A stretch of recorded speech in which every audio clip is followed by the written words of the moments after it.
What's up, y'all? This is the Venus Journey podcast where we discuss, enjoy, and analyze music and artists. This is the second episode, and I wanted to talk about what's going on with Frank Ocean at Coachella. A lot has happened. I recorded an episode about this a couple of days ago, but some stuff has transpired even since then. First, we saw his first week there, and there were clips circulating that they weren't very good. I also saw his performance of him singing Pink and White.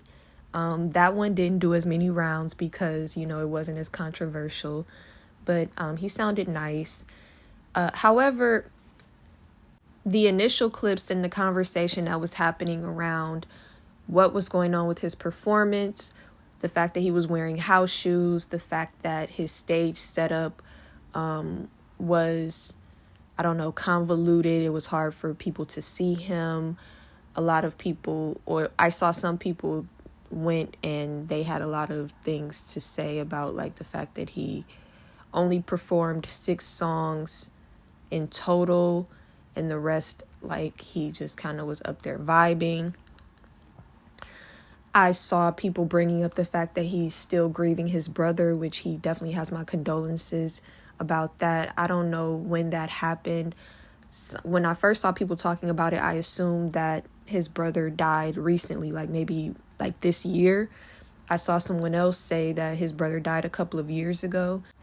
As someone who has lost someone close to me, grief is a very non-linear, cyclical thing. It comes in waves. It doesn't have a time limit. So I know that some people were bringing up how long ago his brother died, as if to say that's not an excuse. From the perspective of someone who has experienced that level of grief, I wouldn't word it that way. As an artist and a performer, though, I just think it's very interesting the way things have gone. And I wanted to talk about how layered this whole thing is, because I've been seeing several different reactions to this. A lot of people are piling on about how bad the performance was, about how much money people spent to be there, and the type of artist that he is. Now, just to get it out the way, I'm not a Frank Ocean fan. He has one song that I like. It's Pink and White. That's the only song by him that I really like. I never really was moved by any of his music besides that one song. I've never been moved by any live performance that I've seen him do. So I think I have a very objective point of view, and I think that's why I'm a good person to talk about this, because I really don't have any skin in the game. I'm not a fan. I'm not a stan. I'm not any of that. I'm just simply observing what I've seen of him over the years. So he's never stood out to me as a standout performer. He's a songwriter, a composer. He makes good music. He writes for other really great artists, and he doesn't like to be in the spotlight. He is very reclusive. So him headlining Coachella was a big deal for a lot of people, for a lot of his fans, because he has been out of the spotlight, because he hasn't made any new music recently. So this Coachella thing was a big deal. People were already upset that it wasn't going to be streamed. So it's just been a lot of controversy. But the first thing that came to mind when I saw people discussing it was I saw some people defending him. I saw someone say that because he's an artist, he has the right to share his creative expression however he sees fit, and that people should just accept it for what it is. And I get that on a logical level, but I think that's a terrible take. I am an artist. I grew up in the performing arts my entire childhood. And not just doing the performing arts, not just singing and dancing and all of those things, which I did for years and years. I went to a performing arts high school as well. But my family immersed me in the arts. So I was going to see shows on Broadway as a child. I went to see Fame when I was like 8 years old. I saw Cats when I was like 3 or 4 years old. I was terrified of those costumes, but I was there. I saw Annie on Broadway. I've seen several performances like Alvin Ailey. I've seen people perform a lot. I grew up seeing a lot of people perform. I grew up in Detroit. I am a Detroiter born and raised. So because of that and because of the family that I grew up in, performing was always all around me. And so I have a great love and a great respect for people who put on great performances. And this is why I brought up in that last video about Chloe Bailey how much I appreciate her as a performer, because a lot of people her age, a lot of her peers cannot see her when it comes to performing. They don't put in the same amount of energy. They don't have the same technical abilities. And that can be for several different reasons. I'm not even going to get into all of that. But when this person said that about like people should just like accept however I'm like, this is why the bar is so low. This is why the bar is so low. And this is why Hive will never shut up about Beyonce. And we shouldn't. If you didn't know I was Hive by now, if you don't know, now you know. Because the level of performance that she comes at, like him headlining Coachella and doing that, of course, it made people think back to Beychella, because nobody had ever came and did it on that level. And she always comes at that level. She always tops herself. She's always the artist that everybody else is going to be compared to when it comes to performance, because she raises the bar continuously. And the thing is, when we have like this low standard for performance, there are real consequences for that. It may not matter to someone who doesn't care about the arts, but it matters to me because I care, because I'm an artist, and because I care about the role that the arts play in the world and in society. People think that the arts, that music, that performance, that is just, frivolous, and it's not. It matters on so many levels. Like, we respond to the arts the way we do. These people get paid the big bucks that they do because what they do is valuable. It affects people. It affects people's lives on so many different levels. And so when people say that, it's okay that the bar is on the floor. It's okay that performers who get paid for their vocal performing abilities sound terrible and they aren't getting any better, or they come out and they don't care about their image. I could see if someone's disheveled image was a part of a larger concept that they are performing. That makes sense to me. I can understand that everything doesn't have to be pretty for me to see the artistic value in it and appreciate it. But I can tell the difference between someone showing up looking a certain way because it's a part of a greater concept and they're still giving a great musical performance, versus somebody who showed up and they just didn't care. So I wanted to get that out of the way, that this topic brought these things up for me that I think are really important.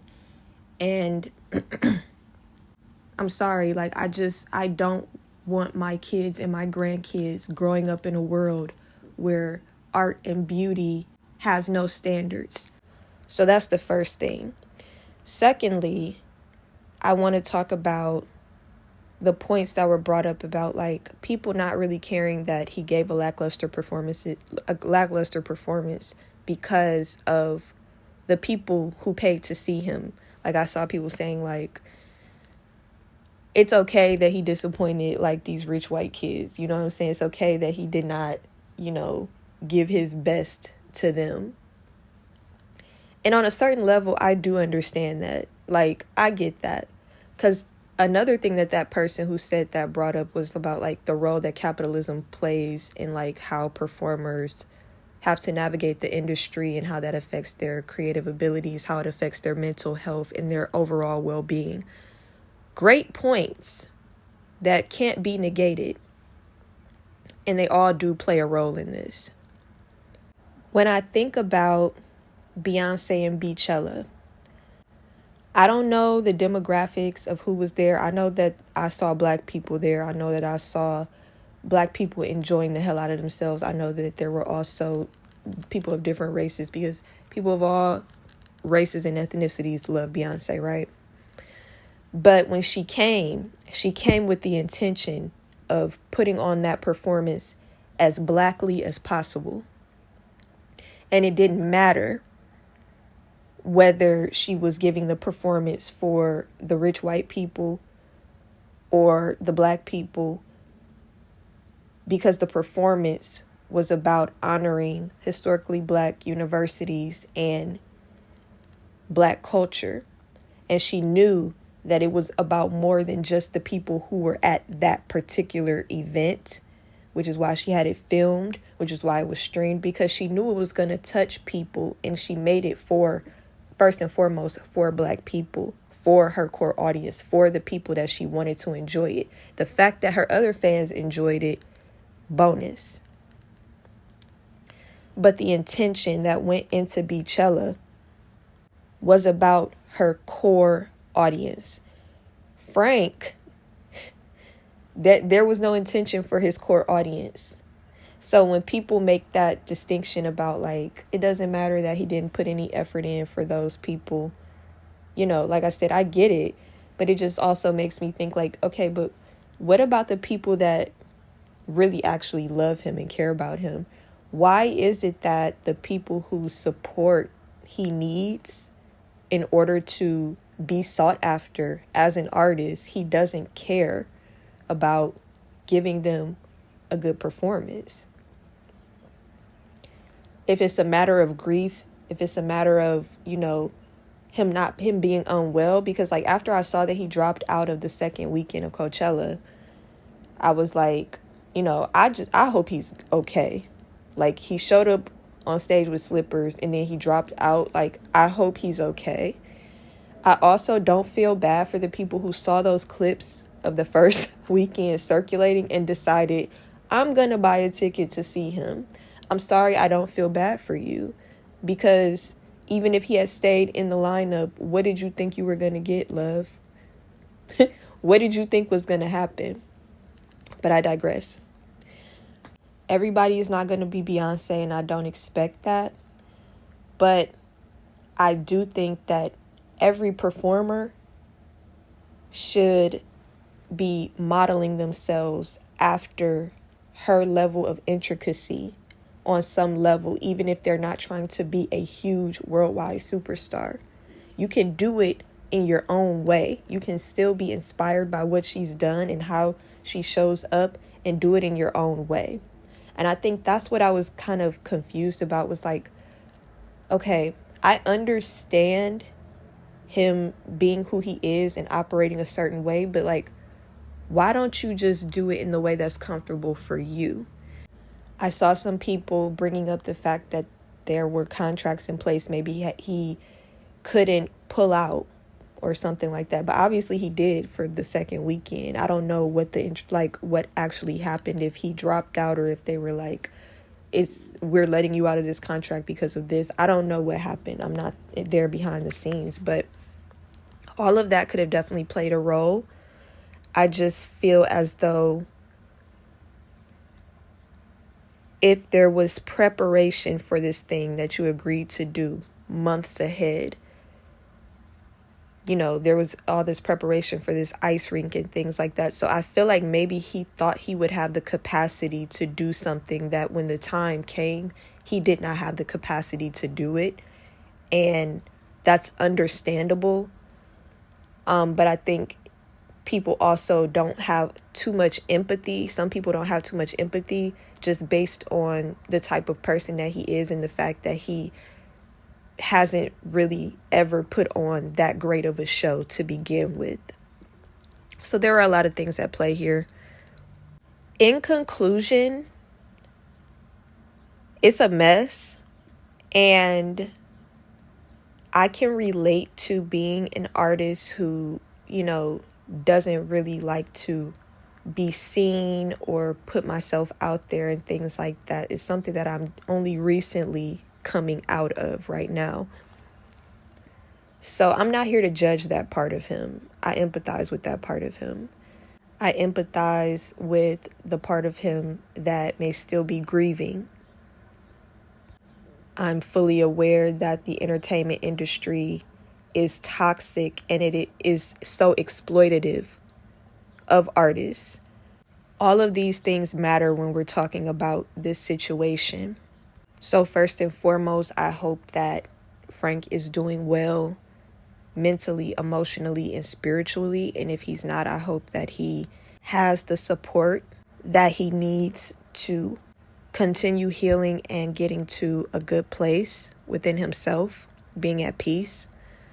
For his fans that are not super privileged and entitled, I think it sucks. And, that's really too bad that you guys missed out on seeing an artist that you love perform in a satisfactory way. Blink-182, they are who is replacing him. I hate to say it, but I would never pay to see Blink-182, but I just know that if I was in there, I would probably have a good time. So, more power to them, I guess. Hopefully the people enjoy that show. Moving forward, though, I want to see artists who prefer to simply record and stay to themselves. Just do that. Just do that. Do your unplugged projects. Do your virtual shows. Do what you feel comfortable with. I know that the industry is not that cut and dry, but just do that. And if you're going to be on a stage, come and put on a show. Do it to the best of your ability. Think it out. You don't have to be Beyonce to put on a great show and put on a great performance. Do it your way. Just put in the intention and the effort. That's all I ask. So that concludes this episode of the Venus Journey podcast. Let me know what you think in the comments. Please keep it respectful and have a great day and a great week. Peace.